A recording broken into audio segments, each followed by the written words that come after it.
Pollution होता है तो उसका कसूर पाकिस्तान का कह देते हैं आप। नहीं नहीं, जो बात गई उसको मत दोहराइए, उससे कोई बेनिफिट नहीं है। पप्पू शब्द की परिभाषा बताएं। हाँ जी, पप्पू शब्द की परिभाषा बताएं जो आप राहुल गांधी जी के लिए कई बार। अरे क्या जरूरत है यार भैया, क्या मतलब है? आप कहते हैं भारत विश्व गुरु बनेगा, बिना मुसलमानों को गले लगाए विश्व गुरु बन जाएगा। कैसी बात कहते हैं आप कब लगा रहे हैं मुसलमानों को गले? अरे मैं तो, मेरे डीएनए में हिंदुत्व है, हिंदुत्व था, हिंदुत्व रहेगा। क्यों हुआ ऐसा? क्यों हुआ? 90% लोग जो मरने वाले थे वो मुसलमान थे, जो हिंदू था उसके पैर में गोली लग गई। हम राम राज्य की ओर हैं। मेरठ से नमो नमो नमो और कमल कमल कमल का नारा और शुरुआत देने वाले, और उसको एक मुहिम पूरे देश में पहुंची। वो शुरुआत करी थी मेरठ के एक वरिष्ठ नेता विनीत अग्रवाल शारदा ने, और वो आज हमारे साथ जुड़े हैं जय भीम टीवी के साथ। हम जानेंगे उन्होंने देश, दुनिया और कोरोना काल की महामारी में क्या क्या जाना और कहाँ कहाँ तक पहुँचे। शारदा जी, आपका स्वागत है। पहले मैं जय भीम टीवी की का अभिनंदन करता हूँ, स्वागत करता हूँ। कोरोना जैसी महामारी, ये विश्वव्यापी महामारी से पूरा संसार जिससे जूझ रहा है, आज भारत में 3 महीने से ज़्यादा हो गए। इस कोरोना महामारी में लॉकडाउन 1, 2, 3, 4 लॉकडाउन रहे। मैं धन्यवाद देता हूँ देश के लोकप्रिय प्रधानमंत्री श्री नरेंद्र मोदी जी को और उत्तर प्रदेश के यशस्वी मुख्यमंत्री श्री योगी आदित्यनाथ जी को, जिन्होंने इसकी आहट को पहचानते हुए देश को आने वाले संकट से बचाया। और देश ने भी, देश की 132 करोड़ देवतुल्य जनता ने प्रधानमंत्री जी की बात को एक पिता तुल्य बात मानकर उस बात पर चले। चाहे थाली बजाना हो, चाहे ताली बजाना हो, चाहे दीपक जलाना हो, चाहे शुरुआत में 1 दिन का कर्फ्यू हो, बाद में फिर लगातार लॉकडाउन हो, देश की जनता ने प्रधानमंत्री जी की हर एक बात को स्वीकार किया। आपने बात करी ताली, थाली और दीपक की। आपने देखा होगा कि महाराष्ट्र से लेकर बिहार तक और पश्चिमी यूपी और पूर्वांचल के इलाकों तक जो मज़दूर काम करते थे वो 1500 किलोमीटर, 2000 किलोमीटर पैदल चल के पहुँचे। और जब बसों की मांग दूसरी पार्टियों से की गई तो उन्हीं बसों पे राजनीति हुई, जो कि देश का बहुत बड़ा दुर्भाग्य है।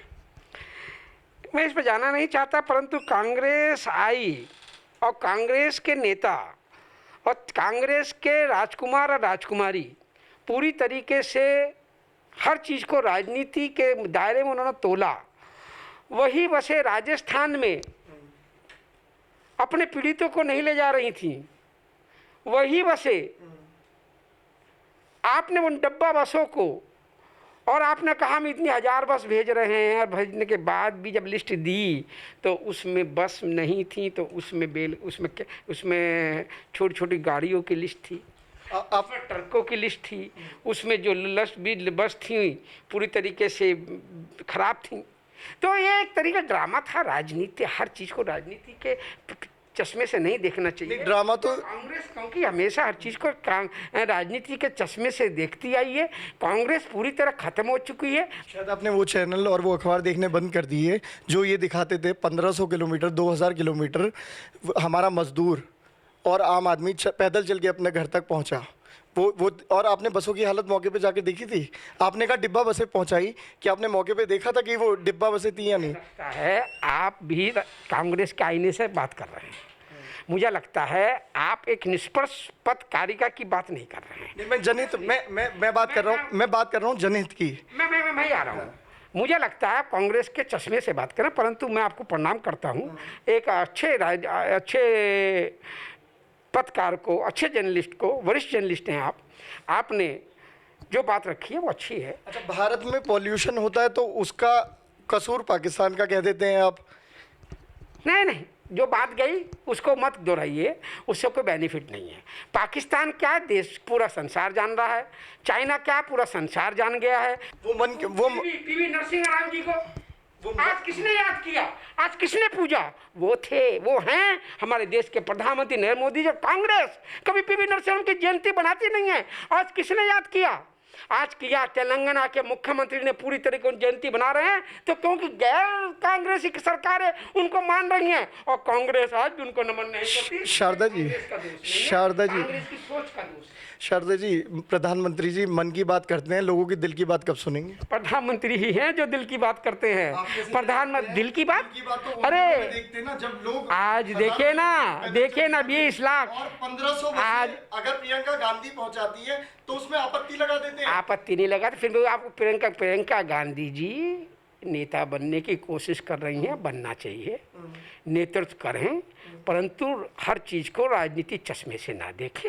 प्रियंका गांधी जी देश के एक बड़े राजनीतिक दल की नेता हैं, परंतु वो अपने आप को गली मोहल्ले की नेता बनना छोड़ दें, देश की नेता बनने सोचे, वो गली मोहल्ले की नेताओं की तरह बात करने लगे हैं, ये उससे बाहर निकले। पप्पू शब्द की परिभाषा बताएं। हैं जी, पप्पू शब्द की परिभाषा बताएं जो आप राहुल गांधी जी के लिए कई बार यूज करते हैं। मैं नहीं कहा, पप्पू शब्द तो उनको अपने लोग कहते आए हैं। अभी उनके ही एक पूर्व सांसद ने उनको मुन्ना कह दिया कि मुन्ना और पप्पू से बाहर निकलो, तो ये तो पप्पू और मुन्ना, ये उनके पप्पू कोई परेशानी है। देखिए हम कुछ नहीं कहते, वो अपनी परिभाषा आज देखिए ना पूरी तरीके से चाइना के ऊपर शब्द पूछना करना जी पप्पू ही कह सकता है, उनकी मानसिकता है। मैं तो कहता हूँ कांग्रेस को चाहिए अपने राजकुमार के दिमाग का शुद्धिकरण कराने के लिए उसमें गंगा जल डाले, उनके दिमाग में गंगा उसका शुद्धिकरण कराए। कांग्रेस के राजकुमार पगला गए हैं, उनमें कोई भी दूरदर्शिता नहीं है, कोई बड़े छोटे का सम्मान नहीं है। प्रधानमंत्री किसी पार्टी के नहीं होते, प्रधानमंत्री पूरे देश के होते हैं। ये आज दिखाया हमारे प्रधानमंत्री जी ने। 180 रुपये प्रति बैरल कीमत थी 2014 से पहले इंटरनेशनल मार्केट में तेल की, और जब 72 और 74 रुपये तेल और डीजल बिकता था तो भाजपा वाले पूरा बाजार बंद करके, पूरे देश को बंद करके हाहाकार मचाते थे। आज इंटरनेशनल कीमत 40 रुपये प्रति बैरल है, और जो तेल के दाम है वो जस्ट डबल हो गए हैं। सिलेंडर 300 रुपये जो बिकता था आज 900 रुपये पे बिक रहा है, और सेंट्रल में भी आप हैं, स्टेट में भी आप हैं। तो क्या उम्मीद करें, क्योंकि हम लोगों को ये सुनने में आता था, बाबा रामदेव कहते थे 25 रुपये पेट्रोल वाली सरकार लोगे या 90 रुपये पेट्रोल वाली लोगे, और इंटरनेशनल कीमत देखा जाए तो आज 4 गुना डाउन हो गई है, 180 से 40 रुपये प्रति बैरल रह गया है। 3 सिलेंडर इस कोरोना महामारी ने हमने घर घर लोगों की सेवाएं में बगैर शुल्क लिए दिए, समझिए। हमने दिए, आप पूरी बात सुन लीजिए, अब आपका प्रश्न हो गया, मेरी बात भी आ जाए। 3 सिलेंडर हमने दिए, हमने 8 करोड़ माता बहनों को घर में सिलेंडर भिजवाए, और इस महामारी में हमने किसी भी घर में हमने 80 करोड़ नागरिकों को भरपेट भोजन, कच्चा का राशन बंटवाया पूरे 3 महीने। हमने किसी को भी खाली पेट सोने नहीं दिया। ये हमारे प्रधानमंत्री या मुख्यमंत्री की सोच थी। आप कहते हैं भारत विश्व गुरु बनेगा, बिना मुसलमानों को गले लगाए विश्व गुरु बन जाएगा? आप कैसी बात कहते हैं? कांग्रेस आई हमेशा मुसलमानों का अपमान करती है, समाजवादी पार्टी हमेशा मुसलमानों का इस्तेमाल करती आई, बसपा ने हमेशा इस्तेमाल किया। एक अकेली भारतीय जनता पार्टी है जो सबका साथ, सबका विकास, सबके विश्वास की बात करती है। हमने मुसलमानों को भी वही समझा, हमने हिंदुओं को भी उतना समझा, हमने ईसाइयों को उतना समझा, हमने सिख को भी समझा। हिंदू मुस्लिम सिख ईसाई हमारे लिए सब क्या, हम राजनीति समाज को बांटने की नहीं करते, हम राजनीति करते हैं तो समाज को जोड़ने की करते हैं, और कांग्रेस 70 वर्षों में समाज को तोड़ने की राजनीति करती आई। आप कब लगा रहे हैं मुसलमानों को गले? अरे मैं तो सब हमारे अपने हैं। क्योंकि मेरठ में सबसे ज़्यादा देखा गया है, अगर हिंदू मुस्लिम के दंगे पैदा होने की स्थिति आई तो विनीत अग्रवाल शारदा सबसे आगे खड़े हुए। तो नहीं, आपने कभी गले लगाया? आपने हमेशा मुसलमानों को भटकाने का रास्ता दिखाया। नहीं, ऐसा लोगों ने हमेशा देखा, और हमेशा अखबारों में ये इमेज आपकी बन के आई है। तो आप लोगों को हमारे द्वारा एक मैसेज पहुंचाएं ताकि मुसलमानों को भी लगे कि विनीत अग्रवाल शारदा ना केवल हिंदुओं का बल्कि मुसलमानों का भी नेता है। देखिए मैं इसमें दुराई नहीं करता, मेरे डीएनए में हिंदुत्व है, हिंदुत्व था, हिंदुत्व रहेगा। मैं हिंदू, मेरा जर्नलिज्म है।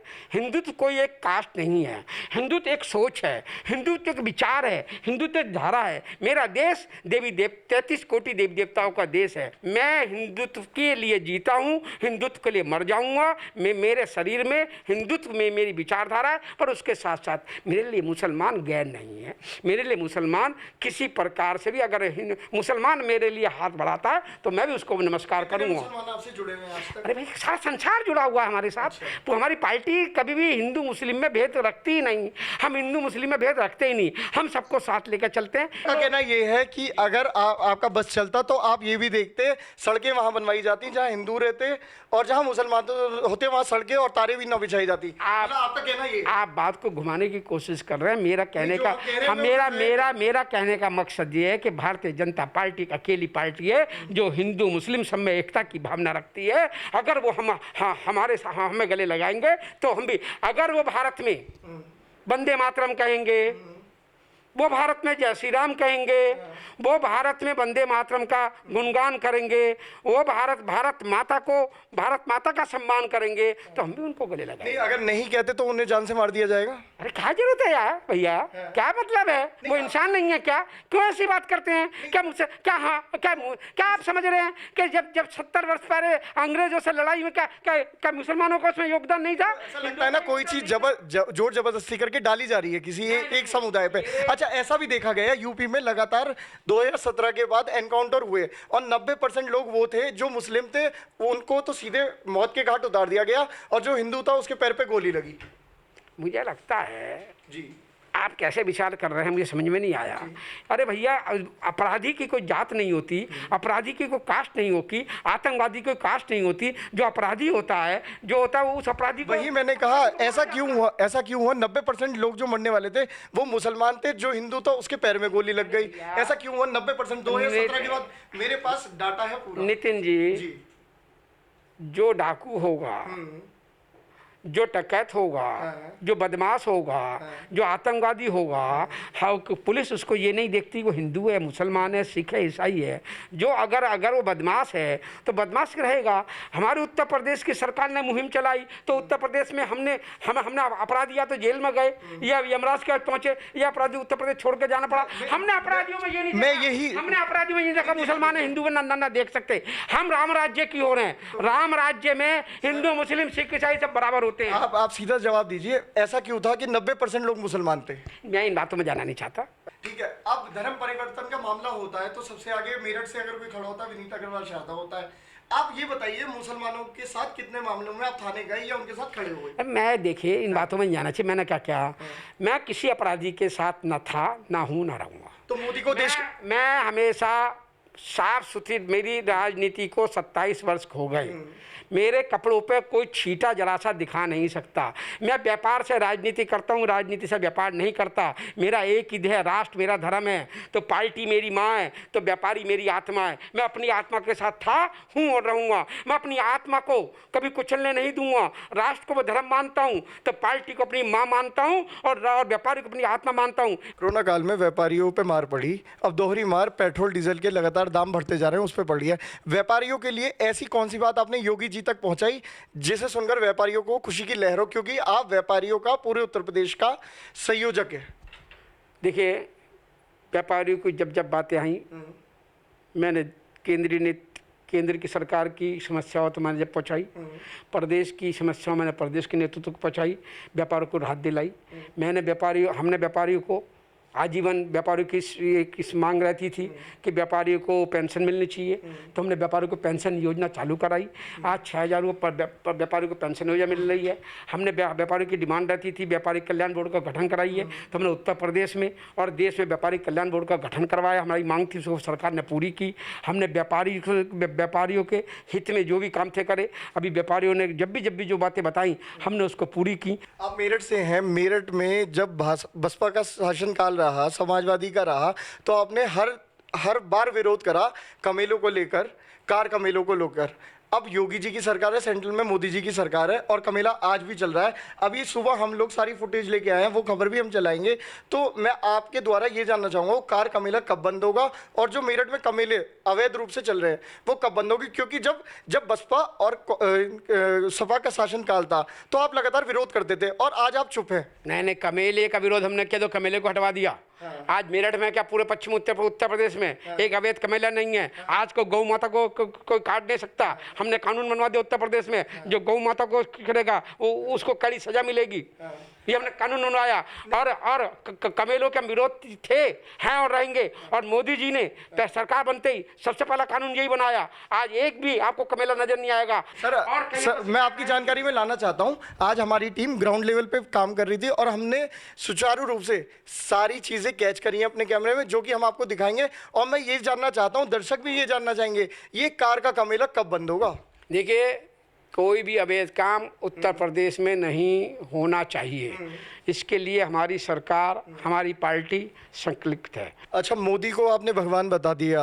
मोदी हो सकता है आपकी पार्टी के भगवान होंगे, आपके भगवान होंगे। आप देश पे कैसे ला सकते हैं कि मोदी सबके भगवान है, क्योंकि देश 130 करोड़ लोगों का है? आपने श्री राम का युग पढ़ा होगा, आपने भगवान श्री कृष्ण का युग पढ़ा होगा।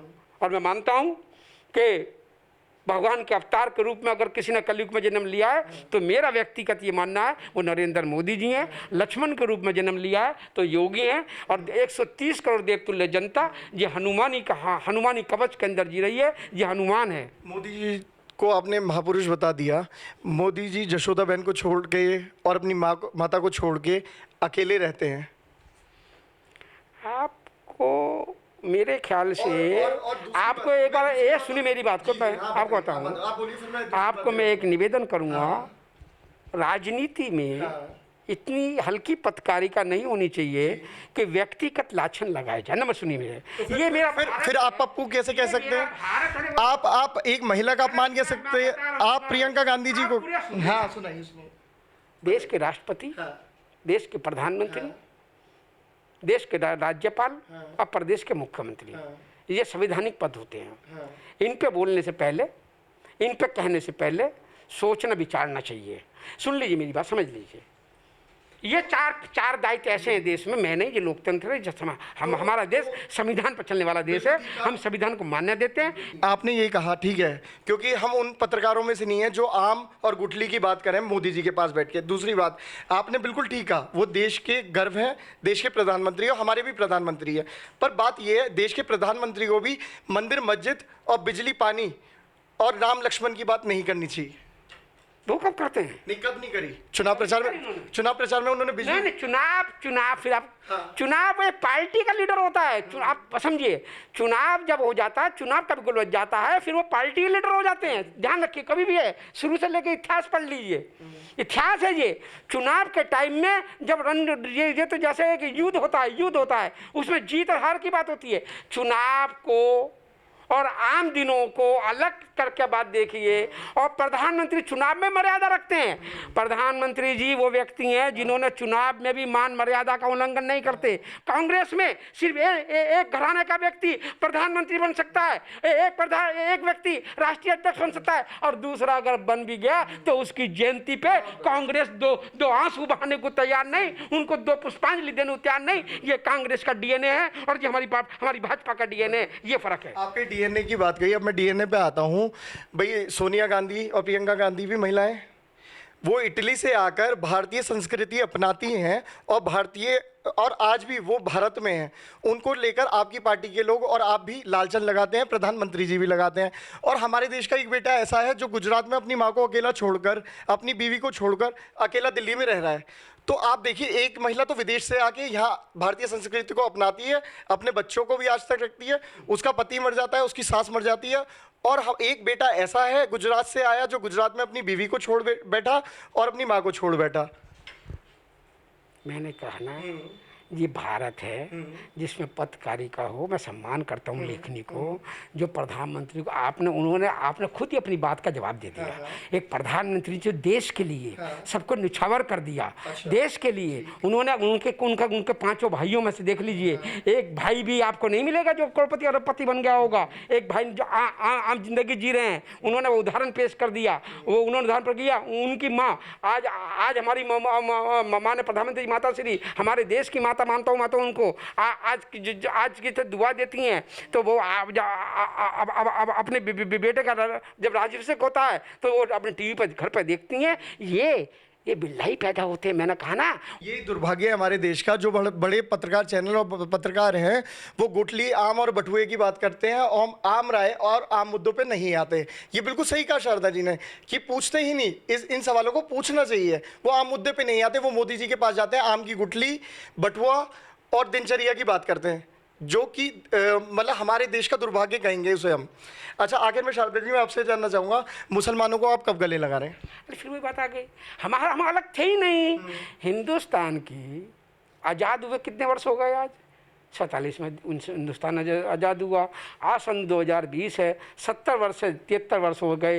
इन 73 वर्षों में हिंदुस्तान में मुसलमानों का जो सम्मान है, आप पाकिस्तान में देख लीजिए हिंदुओं का कितना सम्मान है। माँ कितने % हिंदू थे, आज कितने रह गए। माँ हिंदुओं का कितना अपमान है। माँ हिंदुस्तान का मुसलमान जाता है उसको मुहजिब समझा जाता है। हमारे यहाँ नहीं ना, हमारे यहाँ तो सबको साथ में लेकर चलते हैं। हिंदुस्तान एक अकेला ऐसा देश है, वो भी भारतीय जनता पार्टी की सरकार, माननीय आदरणीय मोदी जी की सरकार, सबका साथ, सबका विकास और सबके विश्वास को साथ में लेकर चलती है। हमारे लिए सब बराबर है। हम आपके द्वारा आखिरी प्रार्थना करना चाहेंगे, मोदी जी से कहिएगा मन की बात के साथ लोगों के दिल की बात भी सुने। शुक्रिया। देश के अकेले प्रधानमंत्री श्री नरेंद्र मोदी जी हैं, अटल बिहारी वाजपेयी जी के बाद और लाल बहादुर शास्त्री जी के बाद, जिन्होंने लोगों के दिल की बात को समझा है, जिन्होंने लोगों के दिल को छुआ है। या तो देश ने लाल बहादुर शास्त्री जी के दिल को छुआ था, या अटल बिहारी वाजपेयी जी ने दिल को छुआ था, या अब नरेंद्र मोदी जी हैं जिनकी एक आवाज़ पे